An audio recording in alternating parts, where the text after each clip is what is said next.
In this lesson, we'll explore the details of what happens during the phases of meiosis. Meiosis, sometimes called reduction division, is the type of cell division that produces gametes. By gametes, we mean sex cells, such as sperm cells in males and egg cells in females.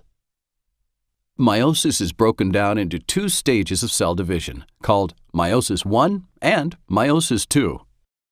Meiosis I has 4 phases: prophase I, metaphase I, anaphase I, and telophase I.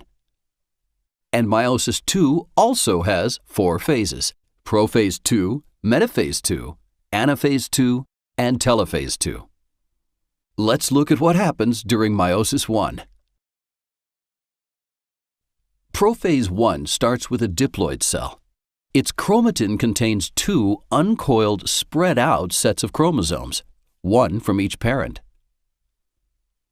After the DNA in the chromatin replicates, it condenses into the more familiar X-shaped chromosomes.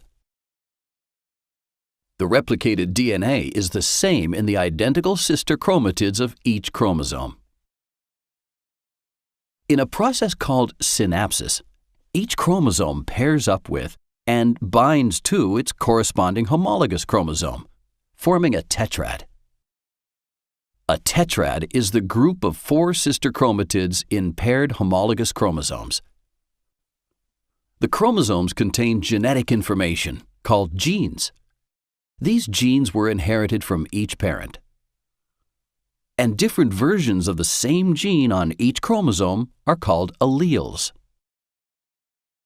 In a process called crossing over, chromatids from each homologous chromosome exchange segments of alleles. Also called recombination, crossing over randomly happens on every chromosome, resulting in different gene combinations. This explains why every gamete is genetically different from every other gamete. Crossing over results in genetic variety in offspring. This is why children are different from their biological parents, as well as from their biological siblings. Continuing on with prophase I, the nuclear membrane disappears. The centrioles move to opposite ends of the cell, and spindle fibers fan out from them. Next, in metaphase I, the homologous chromosomes line up at the equator and attach to spindle fibers from opposite poles. During anaphase I, spindle fibers separate the homologous chromosomes in each tetrad and pull them to opposite poles of the cell. The cell enters telophase I with 1 chromosome from each homologous pair at separate poles. However, each chromosome still consists of sister chromatids. Keep in mind that each chromosome's sister chromatids are no longer identical because of the allele exchange that happened during crossing over. Then, spindle fibers disappear, and the nuclear membrane reforms around the chromosomes. Finally, cytokinesis occurs. Meiosis I ends with 2 genetically different haploid daughter cells. Each haploid cell contains only 1 set of chromosomes consisting of paired sister chromatids. Both cells now enter the next stage, meiosis II. However, unlike meiosis I, DNA does not replicate before meiosis II begins. Once again, in prophase II, the nuclear membrane disappears, and spindle fibers fan out from the 2 sets of paired centrioles. During metaphase II, the chromosomes in each cell line up at the equator and attach to spindle fibers from both poles. During anaphase II, the sister chromatids of each chromosome separate and move to opposite poles.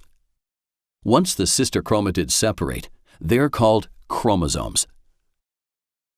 Finally, during telophase II, the spindle fibers disappear and nuclear membranes reform.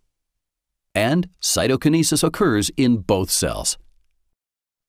Meiosis II ends with 4 genetically different haploid daughter cells, each containing only 1 set of chromosomes. Some key points to remember about meiosis. It begins with a diploid cell. Meiosis only produces gametes. Gametes are genetically different haploid cells, sperm cells in males and eggs in females. Meiosis has two stages of cell division called meiosis I and meiosis II. During meiosis I, homologous chromosomes separate to produce two haploid cells, each containing chromosomes in the form of paired sister chromatids. In meiosis II, the sister chromatids separate in both cells, becoming individual chromosomes. Cytokinesis of these cells produces 4 genetically different haploid gametes. And here are some key points to remember about prophase I. The pairing of homologous chromosomes, called synapsis, occurs. Each pair of homologous chromosomes, consisting of 4 chromatids, is called a tetrad. During the process of crossing over, chromosomes in homologous pairs exchange segments of alleles. Crossing over results in genetic differences in gametes. All gametes produced by meiosis are haploid.